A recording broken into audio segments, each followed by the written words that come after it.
When France carried out its first nuclear test in Algeria 57 years ago, it joined an elite club of 4 nations. Until 1996, France carried out more than 200 nuclear tests, most of them in the South Pacific. That elite club has now stretched to 9 countries. France is third in the list with 300 nuclear warheads, fewer than the US and Russia, but more than China and the United Kingdom.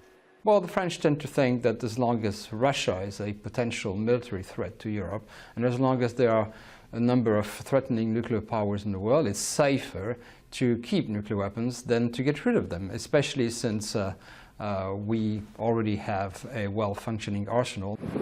Its nuclear deterrent, known as force de frappe or strike force, consists mainly of its triumphant submarines. 4 carry nuclear warheads, 1 is at sea all the time. At a cost of more than $8 billion, they are the most expensive submarines ever built. Since 1991, France has almost halved its nuclear stockpile. But unlike many other countries, there is little nuclear debate here. All political parties, except for the Greens, and most of the general public seem to be in agreement that nuclear weapons are a necessity. France's nuclear weapons stockpile pales into insignificance compared to that of the United States and Russia, and it costs the French taxpayer $4 to $5 billion a year to maintain. But this is not just a case of money. For the French, it's also about prestige.